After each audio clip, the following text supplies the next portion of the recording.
Thank y'all so much for letting us come to you today on your computer or TV and share with you a little bit about our life here in China and answer a few of your questions. Yeah, and so we live in southwest China in a city called Kunming, and we've been living here for about 3 years, and we love it. So,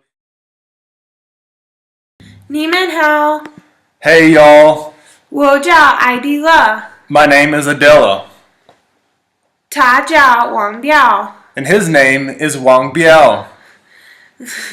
他是我的丈夫。 He is my husband. 我们住在中国， We live in China. 我们要告诉你，中国怎么样？ We want to tell you all about China.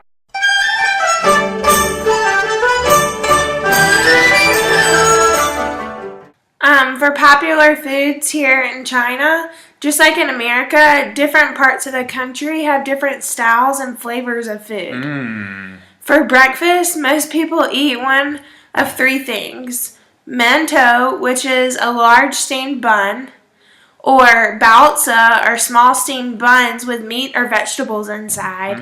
And the third is jiaozi, which is also known as dumplings. It's meat and vegetables wrapped in like a noodle-type bread. For lunch or supper, a meal that is eaten all over China is called hot pot. This is a large pot with water and meat like broth that is really hot. It boils to cook other things you just throw in like vegetables or chicken or pork. Also, we have the same dish in America that's called Kung Pao chicken. We also have dishes like sweet and sour chicken or orange chicken. There's a dish that is like spicy mashed potatoes. Also, they eat tons of tofu with lots of different flavors. They eat more pork than other meats, maybe because it's cheaper than chicken or beef here. Yeah, so that's a little bit about the food.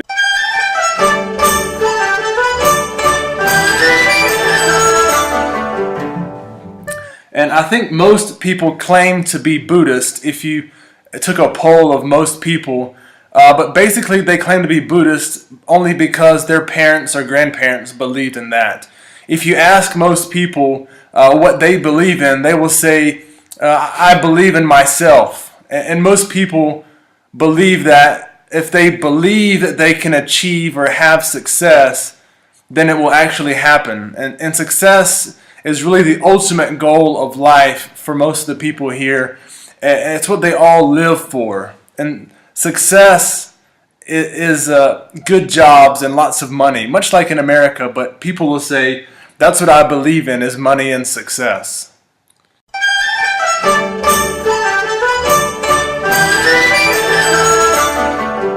And we have Walmart and we have other international stores here, but most of the local stores are similar to like a Dollar Tree or a Dollar General, where you can go and buy cheap things like for school or toys and knickknacks and snacks and food. But what's really interesting is the Chinese markets here for food. You can have an open air outdoor market with vegetables and meat. And so we do shop at these markets a lot. Some of the vegetable markets have meat just hanging around waiting for you to come by and pick out which piece of the meat you want, and they'll cut it off the pig hanging there or the ducks or the chickens. Also, vegetables are very fresh every day, so if you want stuff for cooking, you can just come by and pick up whatever you need, and it's really cheap. Cheap and convenient makes these shopping areas really nice, because a lot of times they're just small, but they're everywhere, so you don't have to go far to get some good meat or vegetables for cooking and eating.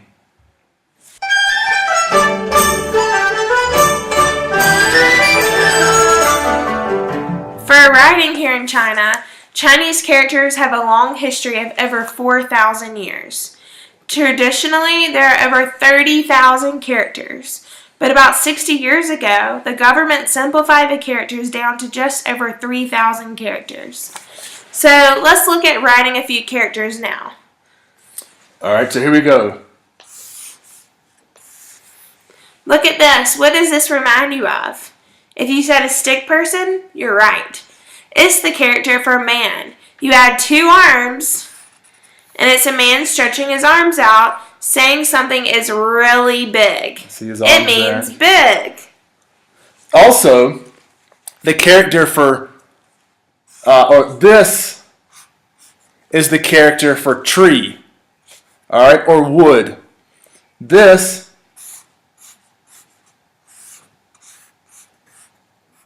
it's two woods, and it's the character for a group of trees, or you see it by two trees, or if you have three of those trees, what do you think that means? If you said forest, you're right. So sometimes the characters are based on what things in real life actually look like. So that makes it helpful when you want to learn Chinese and communicate with your friends here. Like a cool one that I enjoy is the character for country. And what it is the character for a king.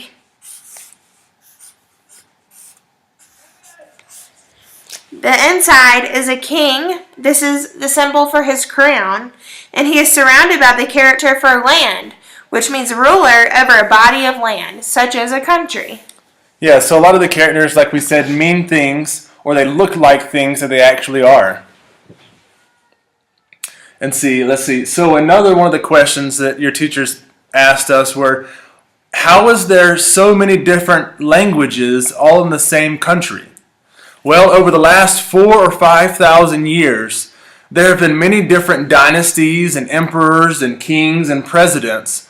And China is a really large country separated by lots of geographical boundaries, like large and long mountain ranges or large, long rivers and long valleys. And so before the days of mass transportation like trains and cars and airplanes, each area was isolated, and each group of people had their own culture, their own traditions, their own food, their own religions and beliefs, and even their own dress and clothes, similar like to the different tribes in America of Native Americans.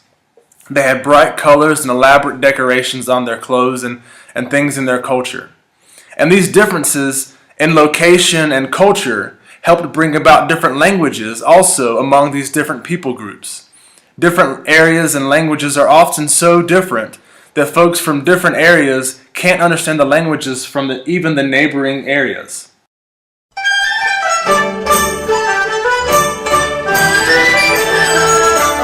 China is a communist country, but that's mostly just in politics, not so much in the economics. There's a big capitalism push, so there's lots of entrepreneurs or people who start their own businesses. The government allows individuals to start their own business and gives them lots of freedom to make money, but they do have to pay lots of taxes just like in America. Ownership is different here though. You can never own any land or most property like a building or a house. The government owns everything. People just basically rent or lease property from the government. Tell them about the money. So as for the currency here in China, we have what is called yuan, or also known as kuai. So 100 kuai is the largest bill here, and it's about 15 US dollars. Then we have the 50, and we have the 20. The 20 is about $2.50. We have the 10. We have a 5. And we have a 1. The exchange rate here is about 6.15 right now, which means for every 1 US dollar, here you would get $6.15. For middle, elementary school, primary school, high school, it's a little bit different than in America, but also similar in some ways. It's different in that students here can go to school from as early as 8 a.m. all the way to as late as 10 p.m. So that's almost an entire day. And this could go from Monday all the way through Saturday, and sometimes they even have school on Sundays. Many of the schools, the students will live there because their families live so far out in the village that they can't come and go every day on a bus like many of you do going to school. Also, China is a shame and honor-based culture. It's believed that if you embarrass someone for making a mistake, they will work really hard to try to make it up to you or to make you proud or kind of earn back their honor. And so in classes, the teachers will embarrass the worst students by comparing them to the best student and saying, for example, hey Mary, you need to be more like Stephen. He's much smarter than you, and he works really hard. If one day you could be like him, then you'll be much better. And so sometimes after a test, they will write every student's name on the board and also write their score they made on the test. So if you didn't do well on the test or the quiz, everybody in the class, or maybe even everybody in the school, can see how poorly you did. And their thinking is that will embarrass you enough to make you work harder for the next time.